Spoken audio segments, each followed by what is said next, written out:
በስመ አብ ወወልድ ወመንፈስ ቅዱስ አሐዱ አምላክ አሜን። ለሕዝቡ ሁሉ የሚሆን ታላቅ ደስታ የምስራች እነግራችኋለሁና አትፍሩ። ዛሬ በዳዊት ከተማ መድኃኒት እርሱ ክርስቶስ ጌታ የሆነ ተወልዶላችኋል። የተወደዳችሁ የልዑል እግዚአብሔር ቤተሰቦች፣ የእናታችን የቅድስት ድንግል ማርያም የአስራት በኩራት ልጆች ፍጹም እስከ ሞት ድረስ በወደደንና ባከበረን በኢየሱስ ክርስቶስ ስም ሰላም እላችኋለሁ። እንደምን ሰነበታችሁ? መመስገን የባህሪውና የጌትነቱ የሆነ የአባቶቻችን አምላክ የድንግል ማርያም ልጅ ኢየሱስ ክርስቶስ ስሙ ዛሬም እስከ ዘላለም የተመሰገነ ይሁን። እንኳን ለጌታችን ለመድኃኒታችን ለኢየሱስ ክርስቶስ በዓለ ልደት በሰላም አደረሰን አደረሳችሁ። ለሕዝቡ ሁሉ የሚሆን ታላቅ ደስታ የምስራች እነግራችኋለሁና አትፍሩ። ዛሬ በዳዊት ከተማ መድኃኒት እርሱ ክርስቶስ ጌታ ተወልዶላችኋል። የቅዱስ ሉቃስ ወንጌል ምዕራፍ 2 ከቁጥር 10። ይህን ቃል የተናገረው የእግዚአብሔር መልአክ ሲሆን ቃሉ የተነገረው ደግሞ በቤተልሔም ከተማ ዙሪያ መንጋቸውን አሰማርተው ሌሊቱን ሙሉ ይጠብቁ ለነበሩ እረኞች የተናገረው ቃል ነው። ይህ ቃል ጌታችን መድኃኒታችን ኢየሱስ ክርስቶስ በተወለደበት ዕለት የተነገረ ቃል ነው። እግዚአብሔር እንደወደደና እግዚአብሔር እንደፈቀደ ታኅሳስ 29 ቀን በዓለ ልደትን ለምን እናከብራለን? ጌታችን መድኃኒታችን ኢየሱስ ክርስቶስ ለምን ተወለደ? በየት ተወለደ? የሚለውን እንመለከታለን። ጌታችን መድኃኒታችን ኢየሱስ ክርስቶስ ለምን ተወለደ ካልነ እኛ ከሞት ወደ ሕይወት ለማሸጋገር ከጨለማ ወደ ብርሃን ለማውጣት በሰውና በእግዚአብሔር መካከል እርቅ ይፈጸም ዘንድ ጌታችን መድኃኒታችን ኢየሱስ ክርስቶስ ታኅሳስ 29 ቀን ተወልዷን ማለት ነው። አባታችን አዳም ትእዛዘ እግዚአብሔርን ተላልፎ አታድርግ የተባለውን አድርጎ ዕፀ በለስን በልቶ በሞተ ሥጋ ሞተ ነፍስን በረድኤተ መቃብር ረድኤተ ገሃነም ተፈርዶበት ከገነት ከወጣ በኋላ እግዚአብሔርን ያህል ጌታ ገነትን ያህል ቦታ አጣው እያለ አዳም ያለማቋረጥ ጠዋትና ማታ ሌሊቱን በሙሉ ያዝን ነበር፣ ያለቅስ ነበር። ጌታችን ሐዘኑን አይቶ ልመናውን ሰምቶ በሐሙስ ዕለት ወበመንፈቃ ለዕለት እትወለድ እሞለተ ወለትከ ወእትቤዝወከ በመስቀሌ ወበሞቴ ከልጅ ልጅ ተወልጄ በ5 ቀን ተኩል በሞቴ አድንሃለሁ ብሎ ለአባታችን ለአዳም ቃል ገብቶልን ነበር ማለት ነው። ይህ ቃል ይፈጸም ዘንድ በቤተልሔም ታኅሳስ 29 ቀን ተወልዷል ማለት ነው። ጊዜው ሲደርስ ከዘመኑ ዘመን ከወሩ ወር ከዕለቱ ዕለት ሳያሳልፍ ሳያጎል በጽኑ ቀጠሮ ከሰማየ ሰማያት ወርዶ ከእመቤታችን ከድንግል ማርያም ተጸንሶ በሕቱም ድንግልና ተወልዷል ማለት ነው። እመቤታችን ቅድስት ድንግል ማርያምን ጻድቁ ዮሴፍ እንዲያገለግላት፣ ጻድቁ ዮሴፍ እንዲንከባከባት በጻድቁ ዮሴፍ ቤት ትኖር ነበርና ከዕለታት አንድ ቀን ዘመኑ ዘመነ አጻባ ወይም ዘመነ ችግር ሆኖ ጻድቁ ዮሴፍ ለንግድ ሂዶ 3 ወር ያህል ቆይቶ ተመለሰ ይለና ሂዶ ሲመለስ የጻድቁ ዮሴፍ ወዳጅ ወይም ጓደኛ ዮሐንስ የሚባል ፈላስፋ ነበርና ዮሴፍን ሊጠይቀው ወደ ዮሴፍ ቤት መጣ ይለናል።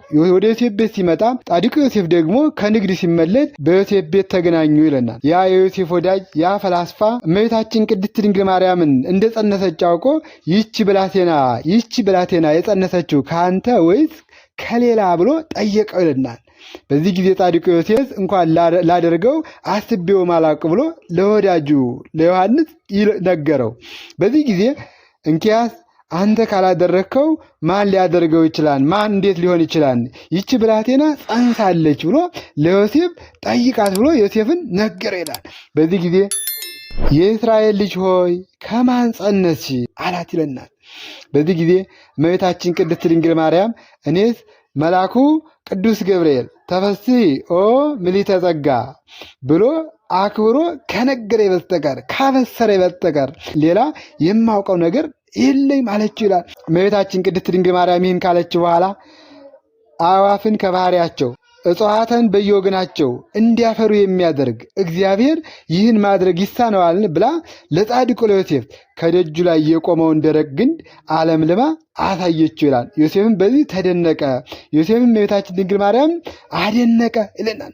በዚህ ዘመን በዚህ ጊዜ ወወፃ ትእዛዝ እምኀበ አውግስጦስ ቄሳር ከመ ይጻሐፍ ኩሎ ዓለመ የቅዱስ ሉቃስ ወንጌል ምዕራፍ 2 ከቁጥር 1 ላይ ስንመለከት እስራኤል በየነገዳቸው እስራኤል በየወገኖቻቸው እንዲጻፍ ከአውግስጦስ ቄሳር ትእዛዝ ወጣ ይለናል። አውግስጦስ ቄሳር ግብርን ለመሰብሰብ ያመቸው ዘንድ ግብርን ለመሰብሰብ እንዲችል እስራኤላውያን በየነገዳቸው እንዲጻፉ እስራኤላውያን በየነገዳቸው እንዲመዘገቡ ትእዛዝ አወጣ ይለናል። በዚህ ጊዜ ዮሴፍ ተጨነቀ ይለናል። ዮሴፍ አዘነ ይለናል። ምክንያቱም ዮሴፍ እመቤታችን ቅድስት ድንግል ማርያምን ይዣት ብሄድ ይዣት በወጣ ሴት ነች ብለው ይወግሩብኛል፣ ትቻት ብሄድ ደግሞ ያይደረገው እንዳይገለጥበት ትቷት መጣ ይሉኛም ብሎ ዮሴፍ ተጨነቀ ይለናል። አስተውሉ እግዚአብሔር ልጆች፣ ዮሴፍ በሰው ሰውኛ ያስብ ነበር። ዮሴፍ ጻድቅ የዋህ ሲሆን ነገር ግን እመቤታችን ድንግል ማርያም ማን እንደጸነሰች እመቤታችን ድንግል ማርያም ከማን እንደጸነሰች ያስጨንቀው ነበር። እየተጨነቀ በነበረበት ሰዓት ዮሴፍ ይህን እያሰበ በነበረበት ወቅት መልአኩ መጥቶ ኦ ዮሴፍ ኢትፍራህ ነሲኦታ ለማርያም ፍርትከ፣ ዮሴፍ ሆይ እጮኛህ ማርያምን ለመውሰድ አትፍራ፣ እስመ መንፈስ ቅዱስ ውእቱ በግብረ መንፈስ ቅዱስ ነውና አትፍራ የሚል ቃል ለዮሴፍ ተገለጠ ይለናል።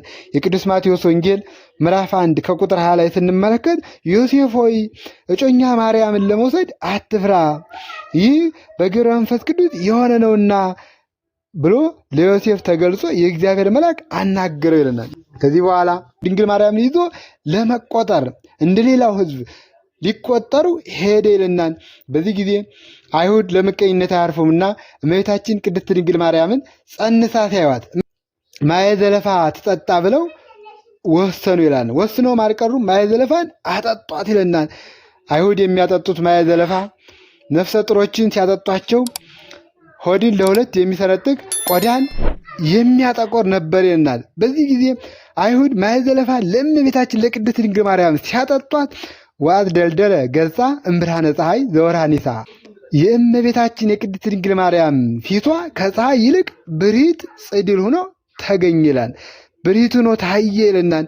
አይሁድም ይህን ሲመለከቱ ይችን ብላቴና በከንቱ አምተናታን ወይ ለነ አሌ ለነ ብለው አዘኑ ይለናል። ጻድቁ ዮሴፍ በዛ በቤተልሔም እመቤታችን ቅድስት ድንግል ማርያም ጋር ሄዶ ለመቆጠር በዛ በቤተልሔም እያሉ ከዚያ ሳሉ የእመቤታችን የቅድስት ድንግል ማርያም የመውለጃዋ ጊዜ ደረሰ ይለናል። ቤተልሔም ደግሞ የቤተልሔም ከተማ ሰው ብዛት የተነሳ የጠጠር ማረፊያ እንኳን አልነበረም።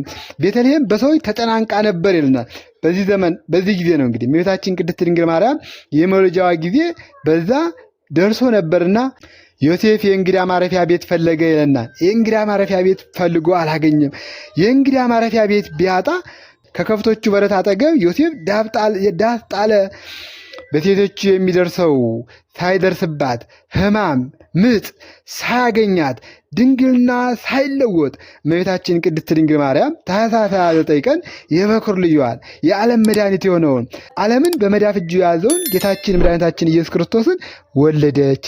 ጌታችን መድኃኒታችን ኢየሱስ ክርስቶስ ድኅረ ዓለም ከእመቤታችን ያለ አባት መወለዱ ቅድመ ዓለም ከአብ ያለ እናት መወለዱን ሲያጠይቅ ነው። ጌታችን መድኃኒታችን ኢየሱስ ክርስቶስ ለምን ተወለደ ካልነ አንደኛ እኛን ከጨለማ ወደ ብርሃን ከሲኦል ወደ ገነት ከባርነት ወደ ነፃነት ለማውጣት ሲሆን፣ ሁለተኛ ቅዱሳን ነቢያት የተናገሩት ትንቢት ይፈጸም ዘንድ ጌታ ኢየሱስ ክርስቶስ በቤተልሔም ተወልዷል ማለት ነው። በዚህ በትንቢተ ኢሳይያስ ምዕራፍ 7 ከቁጥር 14 ላይ ናሁ ድንግል ትጸንስ ወትወልድ ወልደ፣ እነሆ ድንግል በድንግልና ጸንሳ በድንግልና ተወልዳለች እያሉ እነ ኢሳይያስ አስቀድመው ትንቢትን ተናግረው ነበርና ይህ ትንቢት ይፈጸም ዘንድ ጌታችን ኢየሱስ ክርስቶስ በቤተልሔም ተወልዷል ማለት ነው።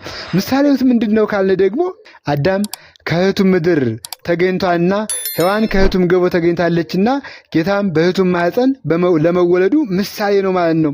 ጌታችን መድኃኒታችን ኢየሱስ ክርስቶስ በቤተልሔም በተወለደ ጊዜ ዋስተማዋቅዎ እስትንፋሰ አድግ ወላሂም ዘመኑ ዘመነ ቁር ውርጭ የበዛበት ነበርና በዛን ጊዜ በዛ በውርጭ ሰዓት እንስሳት ጌታቸው መሆኑን አውቀው እስትንፋሳቸውን ገብረውለታል። ዛን ጊዜ ይለናል መንጋቸውን የሚጠብቁ በቤተልሔም አካባቢ እረኞች ነበሩ ይለናል። መልአኩ መጥቶ እስመናሁ ተወልደ ለክሙ ዮም መድኅን ዘውእቱ ክርስቶስ፣ በዳዊት ሀገር መድኅን ክርስቶስ ተወልዶላቸዋልና ደስ ይበላቸው አላቸው ይላል። የእግዚአብሔር መልአክ ተገልጾ ደስ ይበላቸው አላቸው። ከእነሱም ጋር ብዙ እልፍ አእላፋት ሰራዊተ መላእክት መጥተው ስብሐት ለእግዚአብሔር በሰማያት ወሰላም በምድር ለእጓለ እመሕያው እያሉ በአንድነት አመስግነዋል። ወደ ሰማይም ሲወጡ እረኞቹ አይተዋል። እረኞቹ ይህን ሲመለከቱ ይህ ግሩም ምስጢር ምንድን ነው? እንየው ተባብለው ጌታችን መድኃኒታችን ኢየሱስ ክርስቶስ ወደ ተወለደበት ወደ ቤተልሔም እረኞቹ ለማየት ሄዱ ይለናል። እረኞቹ በሄዱ ጊዜም በበረት ተኝቶ በጨርቅ ተጠቅሎ አግኝተውታል። ደስ ብሏቸው በአንድነት አመስግነውታል። ቅዱሳን መላእክተ ሰማይም ሰማይ መንበሩ ምድር መካሄደ እግሩ የሆነለት አምላክ በአጭር ቁመት በጠባብ ደረት ተወስኖ በጎል ተኝቶ በጨርቅ ተጠቅሎ አይተው ደስ ብሏቸዋል። ወደ ሰማይም ቢያርጉ ከባህሪ አባቱ ከአብ ከባህሪ ሕይወቱ ከመንፈስ ቅዱስ ጋር ከመንበሩ አይተውታል። በዚህ ጊዜ ስብሐት ለእግዚአብሔር በሰማያት ብለው በአንድነት አመስግነዋል ማለት ነው። ጌታችን መድኃኒታችን ኢየሱስ ክርስቶስ ሲወለድ አራቱ አፍላጋት እነ ኤፍራጥስ እነ ጤግሮስ ወተት ማር ሆነዋል። ወተትና ማርን አፍልቀዋል። ጌታችን መድኃኒታችን ኢየሱስ ክርስቶስ በቤተልሔም ለምን ተወለደ ካለ ትንቢቱ ይፈጸም ዘንድ ቅዱሳን ነቢያት የተናገሩት ይፈጸም ዘንድ እኛን ደግሞ ከሞት ወደ ሕይወት ከሲኦል ወደ ገነት ከባርነት ወደ ነፃነት ለማውጣት ለእኛ ሲል በቤተልሔም ተወልዷል ማለት ነው። ይህ በዓል ከጌታችን ከመድኃኒታችን ከኢየሱስ ክርስቶስ አበይት በዓላት ውስጥ አንዱ ነው ማለት ነው። ሰብአ ሰገልም ከሩቅ ወርቅ፣ ዕጣን፣ ከርቤ አምጥተው ለጌታችን ለመድኃኒታችን ለኢየሱስ ክርስቶስ ገብረውለታል። በዚህ በዓል ሁላችንም ደስ ብሎን በደስታ ልናከብረው የሚገባ በዓል ነው። ያዘኑትን ልናጽናና፣ የተራቡትን ልናበላ፣ የተጠሙትን ልናጠጣ ይገባን ማለት ነው። በዚህ በዓል ሰዎች እንዳይተክዙ የሌላቸውን መጠየቅ ያስፈልጋል፣ የሌላቸውን መጎብኘት ያስፈልጋልና በዓሉን አክብረን እስከ መጨረሻው በቤቱ ጸንተን እንድንኖር የአምላካችን የልዑል እግዚአብሔር ፈቃድ የእናታችን ድንግል ማርያም አማላጅነት አይለየን። ይቆያል።